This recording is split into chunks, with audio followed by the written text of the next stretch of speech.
L'année passée, là, au début de la saison d'été, j'ai invité des gars qui me sont chers. C'est des gars qui habitent dans mon quartier, qui sont à la tête d'une taverne légendaire, le Davidson. Je me suis dit, on va les réinviter parce que c'est le début de l'été. Le temps beau s'en vient. Pas en fin de semaine, par contre. Là, j'ai lu que dimanche, ça allait être l'enfer. Puis qui a eu l'idée de déménager dimanche? Votre animateur, merveilleux, mais BJ, Brendan Labonté, comment ça va, les gars? Yes, sir, mon big. Ben oui, ça se passe. Comment ça se passe le début de l'été, là? Ben là, la programmation est toute été refaite, là, puis on vient de la revoir, là. Elle est affichée, là. Mais c'est sûr que l'été a commencé forte aussi avec le hockey, là. Ben oui, mais là, c'est sûr qu'on va parler de ça. Mais c'est qui les artistes qui vont venir chanter au Davidson cet été? Peux-vous l'annoncer? Je sais qu'on a Antoine Graton. Un habitué, là. Ouais, on a aussi un hommage au Cowboy Fringant. On l'a sorti genre hier ou avant-hier, la programmation, fait que je l'ai pas étudié encore.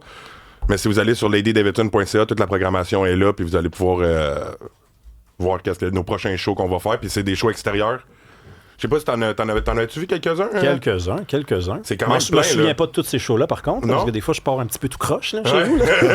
Est-ce que t'as un client régulier, Rémi? C'est ça, on comprend? Oui. Il est régulier chez vous, là. Ouais, ben, positivement, je ça. Quand il est fatigué, il vient prendre un bon verre. On vous l'a pas dit, mais son side job, il est doorman au Davidson. J'ai tout ce qu'il faut pour faire ça. Mais... les hommages au Cowboy Fringant, vous savez que ça, pour Jean-François Posé, qui a écrit les chansons, composé la musique, ça pose un problème, les groupes hommages au Cowboy. Ah ouais? T'as pas entendu parler de ça? Non. Mais oui, il y a quelques semaines, il a fait une sortie publique en disant là, ça va faire les shows hommages au Cowboy Fringant. Moi, je fais pas de droit d'auteur là-dessus. On ne dira pas. On espère qu'il écoute pas live. Parlez-nous des séries, les gars, parce que vous êtes devenus un peu viraux à un moment donné. On va mettre l'image pour ceux qui nous regardent à Cube. Mais donc, le Canadien a affronté au début Puis on a eu Tampa Bay aussi, le chandail de Tampa Bay aussi. On a commencé, en fait, avec Tampa Bay, puis à chaque série, mon concept, c'était je rajoute de quoi à chaque série. Fait que on a commencé, c'était le genre de tapis, là, comme vous pouvez voir. Un chandail de l'équipe sur lequel les clients devaient forcément piétiner avant de rentrer. Le pauvre chandail à la fin des séries, il était magasin alcoolique. T'as-tu posé l'urinoir aussi? Oui, l'urinoir, ça, c'était ton idée, Brendan. L'urinoir, on a mis un collant dans l'urinoir pour la deuxième série, puis la troisième série, on a rajouté... C'est mon idée.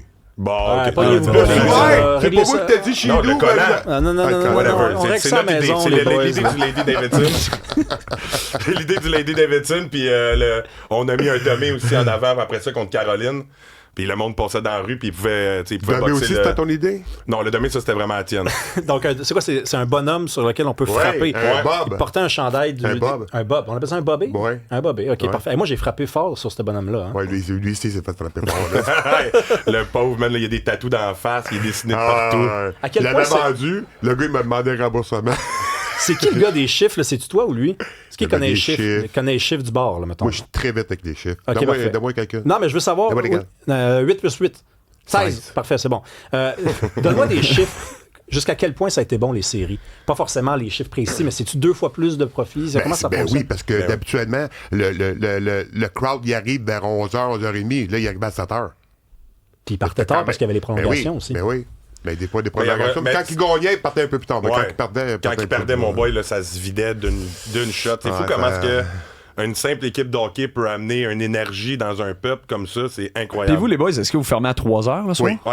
De 8h à 3h. Tous les jours de la semaine? Tous les jours de l'année. De l'année, parfait, voilà. On ferme pas une journée. Mais non, c'est... Ah, pour vrai? Élection. Même à Pâques? Ah, OK, parfait, c'est bon signe. Non, mais blague à part, donc là, vos soirées... Voilà. Mais vos soirées débutaient, comme vous mentionnez, là, sûrement avant le match, donc un 5h, par exemple. Les gens commençaient à arriver tranquillement, mais sûrement, parce que moi aussi, j'ai été dans plusieurs bars pendant les matchs de hockey. Et là, ça pouvait perdurer jusqu'à 3 heures de temps. À quel point les gens, je veux dire, consommaient en grande quantité parce que justement on était fiers. Non, c'est pas trop pire parce que c'est entre les périodes. OK. C'est pendant la période, là, sont là, Ouais. Puis là, entre les périodes, là, ils vont prendre un blitz. C'est ça. Fais-nous ça, là, cette affaire-là. Refais-le, le 8h, c'est 8h le matin, en passant. Là, c'est une vraie taverne. Là. Moi, JR, qui est pas venu parce qu'il y a des cadres à installer, c'est ça que vous m'avez dit. Barman, qui était venu l'année dernière, il m'a déjà expliqué, il m'a dit, Rémi, pour comprendre l'horaire du Davidson, c'est pas compliqué. S'il y a une tornade, on est ouvert. S'il y a un tremblement de terre, on est ouvert. Si c'est Noël, on est ouvert. On est tout le temps ouvert. Oh, il n'y a pas de question à se poser. Si je peux acheter la clé, je la jetterais. Mais vous n'avez pas vraiment le choix parce que c'est comme une maison, en fait. Tu voudrais pas savoir que ta maison est fermée.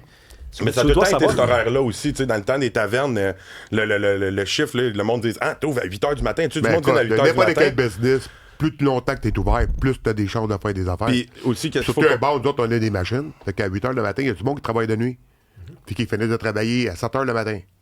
Puis qu'ils viennent là, prendre leur petite bière, puis manger, puis se divertir un petit peu avant d'aller se coucher, puis recommencer la même routine le lendemain. Est-ce que vous portez, les gars, un jugement sur certains types de personnes? Parce que dans des tavernes, il y a toutes sortes de monde. Il y a la personne qui arrive à 8h pour jouer aux machines, il y a la personne qui part à 3h du matin complètement éméchée. Je pense qu'il faut justement pas que tu juges dans un milieu de même, surtout quand tu es dans le public. Tu peux pas te permettre de juger le monde. On vend pas du lait, là. Non, c'est ça. Il n'y a pas personne il y a pas grand livre qui s'est écrit sur la brosse. Là, fait que... Ah, il y en a des bons, je vais t'en passer. Avec Lapointe. Des chansons, pas des livres. Y es-tu déjà venu, Éric Lapointe, au Davidson? Oui, souvent. Il y a qui de très connu est déjà venu? Non, moi, j'ai déjà vu Norman Brathwaite. Écoute, attends. Norman Brathwaite, c'est une vraie histoire, les gars. Je suis venu faire une chronique dans l'émission de Sophie Durocher, ici. J'arrive 30 minutes avant ma chronique, et qui je vois sortir du studio de Sophie Durocher? Norman Brathwaite, que je n'ai jamais rencontré. Je dis « Bonjour, M. Brathwaite, bonjour ». Norman Brathwaite, il habite pas dans Hochelaga. Non. Je m'en retourne chez nous, je m'en vais au gym.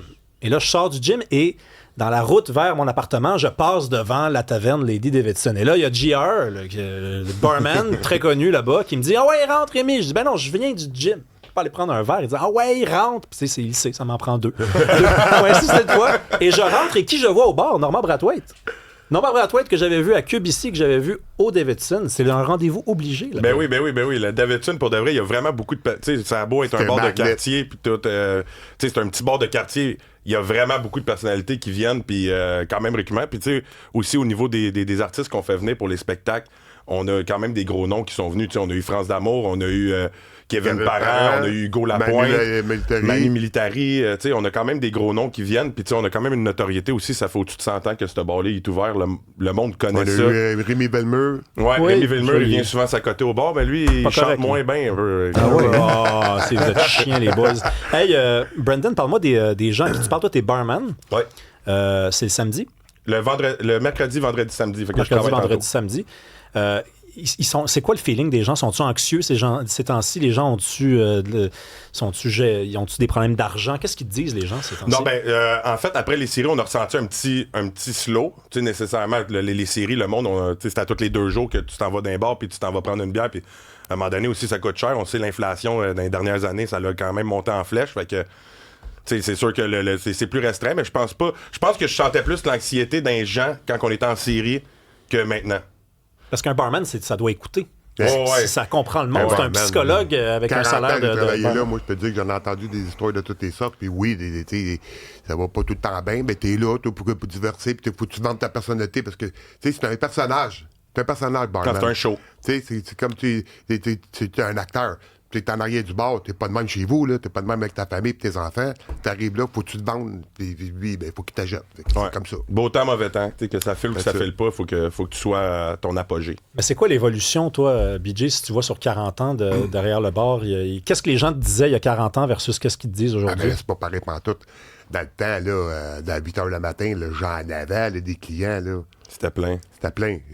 Les gens plein, là, mais j'en avais au moins 7-8 qui avaient des maisons de chambre dans le coin. Puis le port de Montréal aussi. Le port de Montréal, c'est l'adresse, c'était 3400. Puis à l'époque, c'était pas sur ton téléphone que tu punchais. Là, tu punchais, t'allais avec ta petite carte de punch, je rentrais ça dans la carte de punch, puis ça te punchait. Puis il punchait au 3400 Notre-Dame. Puis nous autres, on est 3400 Ontario. Fait que puis pour aller prendre le métro, tu montes la rue, tu t'en vas prendre le métro Joliette. Fait que le monde, il passait. Fait que les chiffres de nuit, quand ils passaient, ils montaient la rue, ils arrivaient direct en avant du Davidson.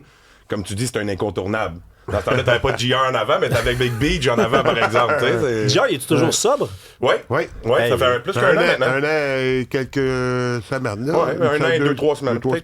Ah, je suis fier de lui, franchement. Moi, avec comment j'en ai arraché, lui, moi. JR, raconte-nous un peu, parce que JR, toi, tu l'as juste sorti du bar quand il était client, puis maintenant, il travaille pour toi. Lui et son père. Un par-dessus JR, moi, comment j'ai connu, moi, JR? Moi, j'avais 15 ans, mon père travaillait au bar, puis j'avais hâte en tabarnane de rentrer là. Puis là, j'étais là, il me disait, Brun, je peux pas te laisser rentrer. Tu veux que je dise quoi à la police? Je savais pas que t'avais pas 18 ans. T'es mon gars, je peux pas te laisser rentrer. Puis là, j'étais comme Colin, OK. Fait que moi, je chillais en avant du bar, puis je chillais avec le monde qui venait, mettons, fumer des cigarettes. Puis JR, il a été barré pendant 8 ans. Fait que tous ces chums, ils étaient dans le bar, mais JR, il était en avant du bar avec moi. Fait que moi, JR, c'était mon partner de bar, là, tu comprends, du trottoir, là, tu sais. Fait qu'on a chillé ensemble pendant 2-3 ans. C'était vraiment un bon gars. Mais quand il était en boisson, là... Ben, tant mieux s'il arrêtait. Moi, je t'ai déjà vu, BJ, sortir quelqu'un. Oui. Un gars qui était pas mal mince, à peu près 6 pieds, mais tu sais, fait sur un frame de, je sais pas, là, très très mince. Tu l'as appelé le spare-rib. Tu t'as dit, tu t'en vas le spare-rib. Le spare-rib. Non, le spare-rib. Le spare-rib. Là, vous avez un projet bientôt, les gars, là. Ouais, on a un projet. On est en train de commencer ça. On a un podcast qu'on va commencer. On va appeler ça Tant que ça reste dans la famille. Puis le concept, c'est qu'on va... Tant que ça reste dans la famille ou entre père et fils? Non, ça va être tant que ça reste dans la famille parce qu'on veut ouvrir les horizons. Faites des changements, vous m'en parlez pas, quoi. Non, mais t'es dans le groupe WhatsApp, c'est juste que t'es trop vieux pour regarder ton téléphone, ici. T'as-tu changé de quoi me pitcher, quoi? Ça s'invente pas. Ouais, c'est ça, je veux pas te pitcher le micro, parce que ça va en Fait que ça va raconter quoi? Tant que ça reste dans la famille? Mais dans le fond, c'est tant que ça reste dans la famille, on va avoir, mettons, je te donne un exemple, un chanteur connu qui va venir ou un joueur de hockey. Tu sais, là, je pense mon premier épisode, ça va être avec mon chum Julien Gauthier, qui va venir, qui joue au hockey professionnel. Puis le concept, c'est que l'artiste ou l'athlète vient sur notre podcast puis invite un membre de sa famille proche. Fait que tu sais, il est pas nécessairement connu le membre de sa famille proche. Fait que tu sais, des fois, tu peux avoir plus de scoop. Mettons, qui a aidé à évoluer, qui est allé dans les arénas avec lui, puis qui l'a amené là, puis qui, tu sais, il a vu son évolution. Puis Julien, ça va être son père Martin qui va venir avec. Son avec père, il est Kiro en plus. Kiro, puis il travaille à RDS. Mais c'est fun, ça va être le fun de vous entendre poser des questions parce que, tu sais, non, mais on réserve d'habitude le droit, mais le rôle de poser des questions à un certain type de personne. Ouais. Mais tu sais, vous êtes sur le ground avec le peuple. Fait que c'est des questions peut-être différentes que vous allez poser. Des discussions. Ouais. Donc, c'est plus des discussions que des questions. Mais c'est quelque chose qu'on anticipe un peu quand même. L'animation, tu sais un peu c'est quoi. Il faut que tu checkes ton timing, il faut que tu checkes le temps, il faut que tu checkes bien des affaires. Fait que je pense que ça va être quand même de l'adaptation.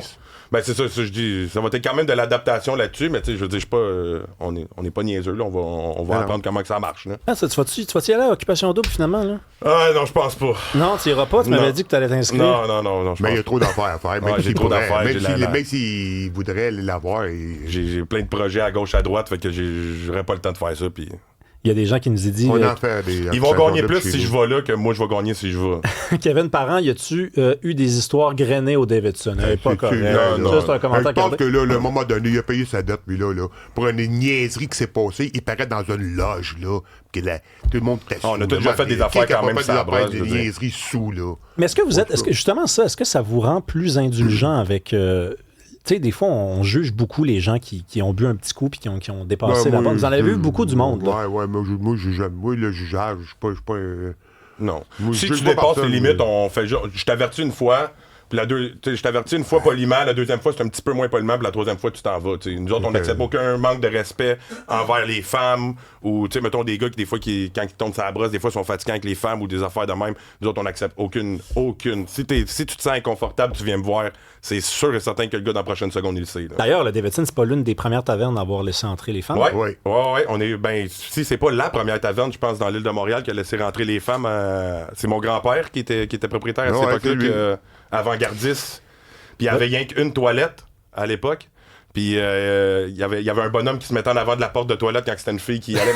Moi, j'ai pas connu, là, mais je me l'ai fait confier à quelques reprises. Rapidement, il nous reste quoi? 1 minute 15? Oui. Le pourboire, ça ressemble à quoi? Je suis curieux. Est-ce que les gens continuent de bien tiper pour vos employés? On a tous des employés heureux? C'est comme avant, là. À faire des bocs à deux, avec les cartes, là, puis les interacts, là. C'est moins payant, vous diriez? J'ai travaillé dans les bars longtemps aussi. Beaucoup. Je remarque que le monde a de la boc est 2,5 $, là. Tu te donnes 15% de pourboire avec une carte. Non, on n'a plus le pourcentage chez Machine. Mais moi, ce que je remarque beaucoup... Non, enlevé? Non, ça fait 4 ans, genre. Mais on a... T'as 8 ans, je travaille plus. Ouais, c'est ça. C'est ça, pareil. Non, mais vous faites combien, mettons, dans une grosse soirée? C'est relatif. J'ai déjà fait des 1500$ dans une soirée comme j'ai déjà fait des 200$. C'est vraiment relatif à la soirée. Mais moi, ce que je remarque beaucoup, c'est que le monde a de la misère avec le calcul du pourboire. Ce qui est quand même simple. Je veux dire, c'est en pourcentage. Fait que si tu calcules sur 10$, tu veux laisser 20$, c'est 2$ à toutes les tranches de 10$. Fait que, non, mais c'est le 15% qui est difficile. C'est pas le 20%. Et maintenant, avant les taxes? Parce que le 10%, tu fais 10 fois 2, 15, tu fais 5 fois 3. Avant les taxes, ça, par exemple... C'est respecté, ça? Ben, nous autres, on l'a pas le pourcentage, fait que non. Ah, OK. Puis avant que ça finisse, si nous, le podcast, il sortira pas tout de suite, j'aimerais juste dropper mon Instagram, Brandon Labonté 04. Suivez-moi, vous allez le savoir quand est-ce qu'on va commencer ça. Puis c'est un très beau projet, vous voulez pas manquer ça. Merci beaucoup, les gars, d'être venus. Merci, Bon les été boys. à vous. Merci à vous en arrière. Emma, Bon été à vous Marianne, aussi, boys. Oli. À demain. Yes, sir.